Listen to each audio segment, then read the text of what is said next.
Hi guys, welcome to the first video in our equilibrium unit. This video is going to be based out of 15.1 and 15.2 in your book, and this is going to be just an introduction to equilibrium as well as discussing equilibrium constants. So in the last unit we talked about kinetics, and with kinetics we talked about the speed of the reaction. Now in equilibrium we're going to actually look at how a reaction proceeds. And looking at how far a reaction goes.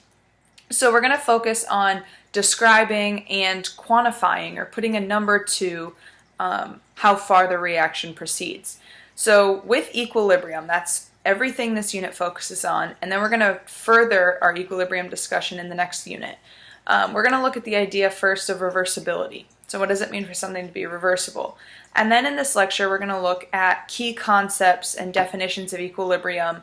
And then the lectures following, we're going to look at actually applying these concepts and how they relate to equilibrium. So really, there are essentially two types of reactions. The first one is the forward reaction. So it's a reaction that simply goes one way. So we have the forward reaction, just means it goes one way. So that means it goes to completion. You could say that the reaction proceeds and it completes 100%. So an example is dissociation of a strong base. If you remember when we talked about acids and bases last year, we said that strong acids and strong bases dissociate 100%. That means it's a one-way reaction, and it's represented by this single arrow. It means all the reactants are used up completely and turned into products. Or we can have an equilibrium reaction, which simply means we have two opposite reactions that are occurring at the same time.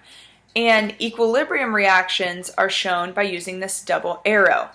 And when you see this double arrow, that tells us that it's reversible. What that means is it can proceed in both directions. So we could go in the forward direction. It simply means we have an arrow pointing to the right, so forward. Or we can have the reverse reaction occurring, which would mean that our products are actually reactants, and then those will be used up. So reversible reaction just means it can proceed in both the forward and the reverse direction. But these equilibrium reactions do not proceed 100% to completion, because both reactions are occurring. So reactants are turned into products and products are turned back into reactants. Which brings us to this concept of equilibrium. Now, chemical equilibrium occurs when a reaction and its reverse proceed at the same rate. So in kinetics, we talked about how at equilibrium, when we see this double arrow, this means that rate of forward equals rate of reverse. So that's what this means by same rate. Now, it has to be in a closed system. If it's in an open system, then we can have reactants or products leaving the system. So equilibrium must be in a closed system. And in this figure above, equilibrium is finally reached in this third picture.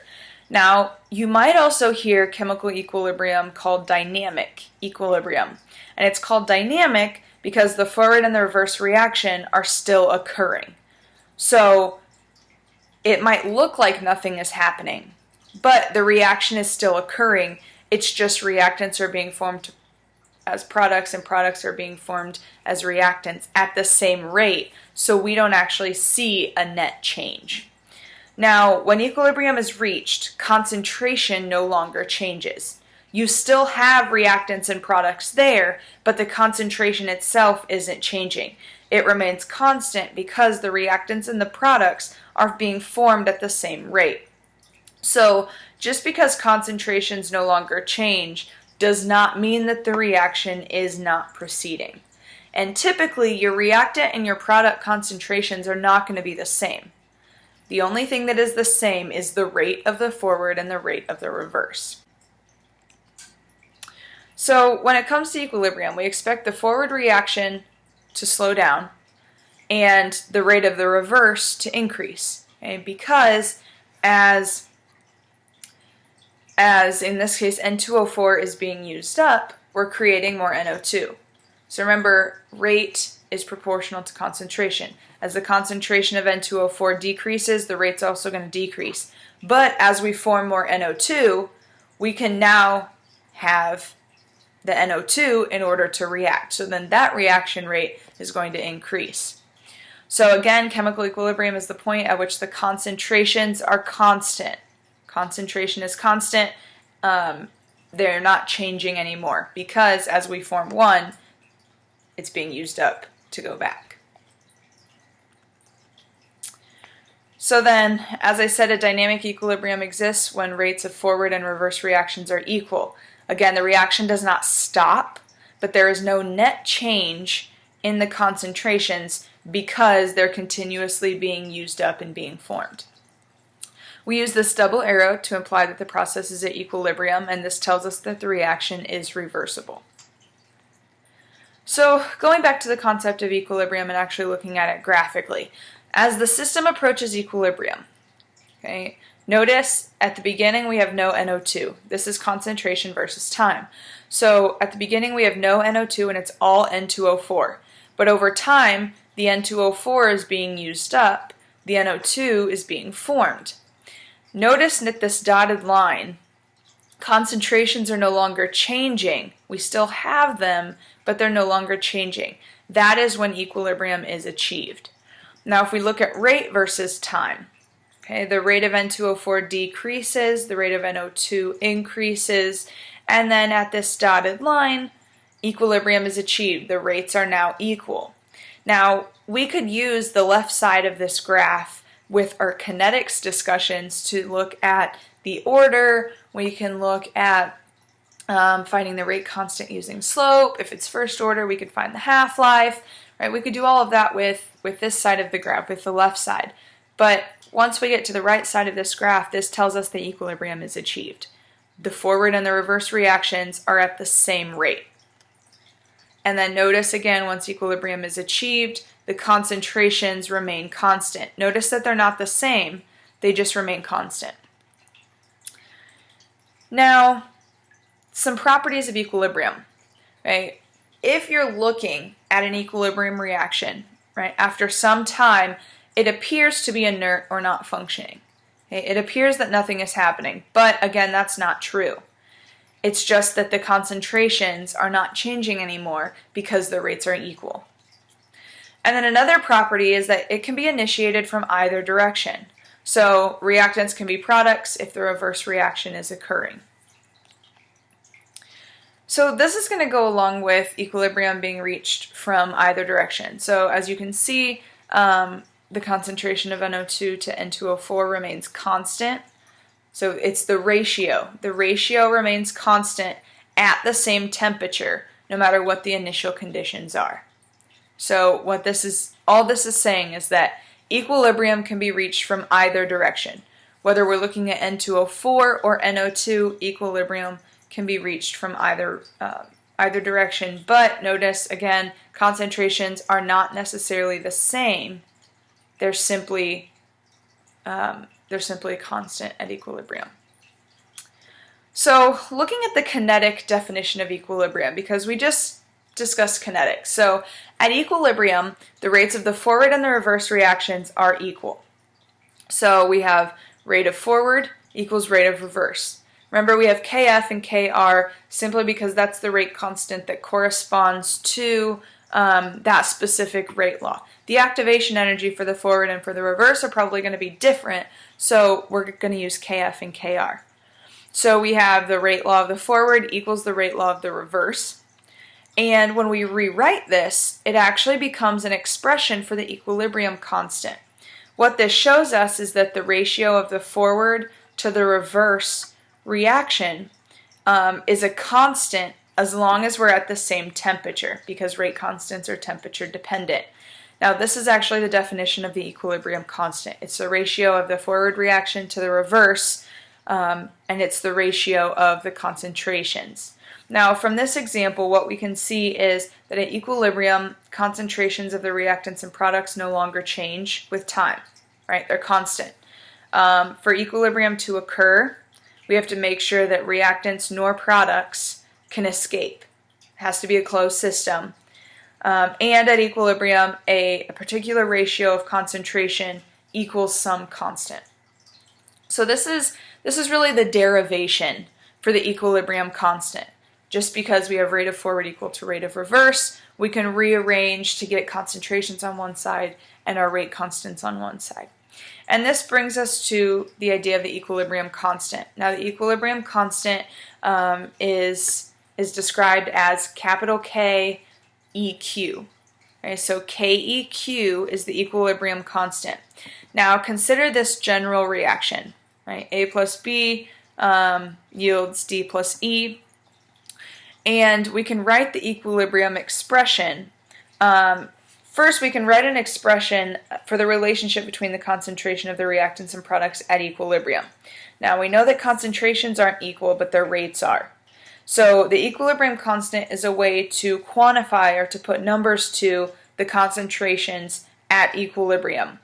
Now, the equilibrium constant expression depends only on the stoichiometry of the reaction. So what that means is we can use these coefficients in the equilibrium expression. We don't have to worry about the reaction mechanism like we did in kinetics. Now, the relationship between the balanced equation and the expression of the equilibrium constant is known as the law of mass action. This shows the relationship between the concentration of reactants and products at equilibrium. So this equilibrium expression, this is the law of mass action. Okay, this is the law of mass action. Okay, again, what this shows is this simply shows the relationship between the balanced equation and the concentrations at equilibrium. Now, when you want to write the equilibrium constant expression is always products over reactants. So Kc, this subscript C, means that we're looking at concentrations. So Kc, when you see this lowercase c, means to use brackets for concentration. To write an equilibrium constant expression, you always take products over reactants. So in this case we have D plus E, each to their respective power based on their coefficients, over A plus B to their respective powers based on their coefficients. Now, we have this subscript C indicates concentration in molarity, right? So capital M. Now, we also have talked about pressure being proportional to concentration. So since pressure is proportional to concentration of gases, we can also write Kp. Now, when you have this subscript P, you have to represent it like this, with the pressures of each to their respective power. Make sure that you notice whether it wants Kc or Kp, because if it has a Kp and you use brackets, you will not get points for that. So Kc, you're using concentration, Kp, you're using pressures. Now, these equilibrium concentrations or pressures are of gases and aqueous only. You do not include solids and liquids. So solids and liquids are not included in your equilibrium expression. Those are pure substances that don't have a concentration. Okay, so you only are using gases and aqueous. And then again, Kc and Kp are equilibrium constants. So Keq is just a general equilibrium constant. Kc specifies concentration, Kp specifies pressure. So now here's a check based on what we looked at with these equilibrium constant expressions. I want you to pause the video and I want you to write the equilibrium constant expression for Kc using the following reactions.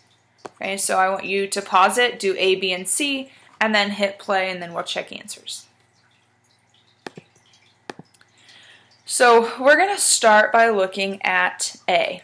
Okay, you're going to be able to do B and C on your own, but we're going to look at A. So this one's Kc. So this C means we're going to use brackets. We always do products over reactants. So let's first check to make sure we can include it. Okay, this is a gas. Gases can be included in Keq. This is also a gas. It can also be included in Keq.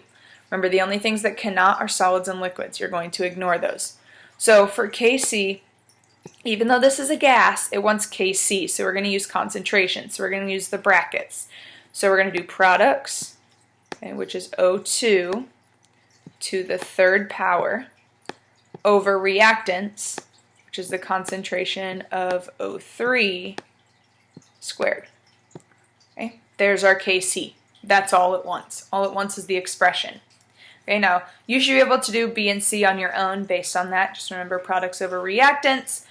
For C, don't forget the charges. Okay? If there's charges, make sure you include that in your equilibrium constant expression. So now we're going to look at how to convert between Kp and Kc. So what we can do is we can actually compare the equilibrium constants based on concentration to the one that's based on pressure. Right? So we have concentration versus pressure. Now, what we actually see is for gases, right? What's the most common way we can calculate any variable for gases? It's the ideal gas law. So we have PV equals nRT. Okay, we have PIV-NERT. Now, what we can actually do is we can actually rearrange to get concentration on a side by itself. Well, if we want to get concentration, well, let's say that we want to get first pressure by itself, and then we'll simplify for concentration. So I'm going to divide by volume, and I get pressure equals nRT over V. Well, N over V is moles over liters. This N over V equals molarity. Right? So here's actually what we have when we want to compare pressure and concentration. So because N over V is concentration, if we want to plug everything in, we can have pressure equals concentration times RT to the delta N. Now, delta N is equal to moles of gaseous product minus moles of gaseous reactant. So this always deals with gases. If it's not a gas, you don't count it toward delta N. This takes into account how your moles change from reactants to products. So we have number of moles of gases in the product minus number of moles of gases in the reactant. R is the gas law constant. Okay, so 0.08206 if you use your equation sheet. Temperature always must be in Kelvin. We're dealing with gases. And when delta N is 0, and we have RT to the 0, anything to the 0 is 1. So when delta N is 0, Kp equals Kc. That's always useful to know. But you do need to know how to use this equation. Okay, so this equation is very, very useful because you can go between pressure and concentration in terms of equilibrium. Okay, so now this check says you have Kc, you have temperature. It wants you to calculate Kp for this reaction. So I want you to see if you pause the video, see if you can solve this, and then hit play to come back.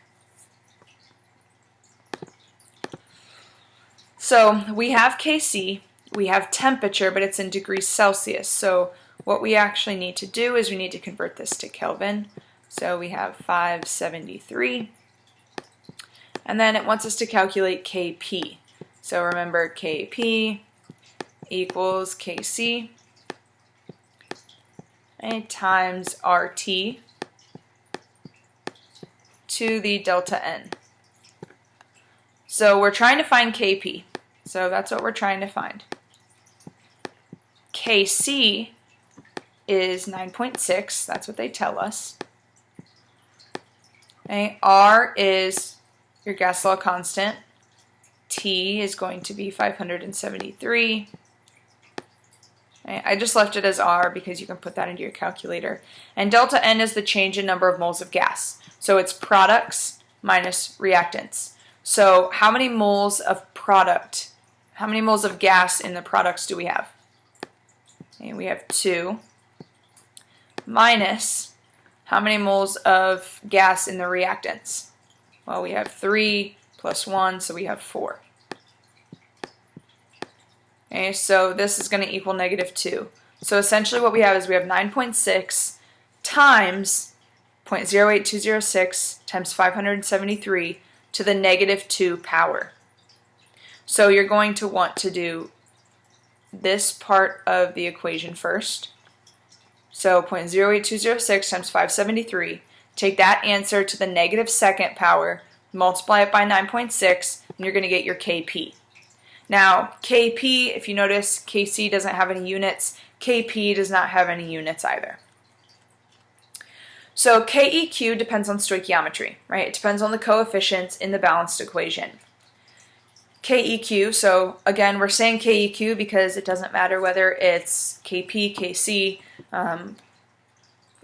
KSP we're going to talk about later, but it depends on stoich. It also varies with temperature because your rate constants change with temperature, and K is derived from your rate constant. So your equilibrium constant is also going to vary with temperature. It does not depend on initial concentrations. What your equilibrium constant depends on are your equilibrium concentrations. So it's what are your concentrations or your pressures at equilibrium, not initially. Your equilibrium constant also does not depend on the reaction mechanism, right? It only depends on the stoichiometry of the equilibrium reaction. And then we generally omit the units for the equilibrium constant. And the reason that we do that is because what we're doing in this is we're just measuring the activity of the reaction. We're not measuring the concentration or the pressure when it comes to Keq. What we're doing is we're looking at the ratio of products to reactants. That means we're just looking at the activity of that ratio, so we omit the units. There aren't going to be any units for Kc, Kp, Keq. Those will never have units. It's just a ratio. Okay, so again, just kind of a quick summary. Kc is based on concentration. Okay, if the problem asks for Kc, your expression will look like this, right? Products with brackets, so concentration of products over concentration of reactants, even if the reaction includes gases. Kp is based on pressure. If the problem asks for Kp, your expression will look like this. Now, when it comes to Kp, you can only work with gases because you can't have the pressure of an aqueous solution. So if you have Kp, you only can deal with gases. Now remember, solids, liquids are not included in any equilibrium constant expression, only aqueous solutions and gases. Now almost always you're going to be asked for concentration in Kc. Now Kp and Kc are numerically different, and we looked at how to go between the two using that equation, but you will almost always use Kc. Now you want to make sure that you see what it's asking you for, but typically it's going to be Kc with concentrations. Now, in this lecture we talked a lot about the definitions of equilibrium, what it means to be at equilibrium, how to set up the equilibrium constant expression and the derivation of that. And in the next lecture we're actually going to focus on what the equilibrium constant tells us. Why is it important? Why do we use the equilibrium constant? And then we're going to do more calculations with equilibrium and with the reaction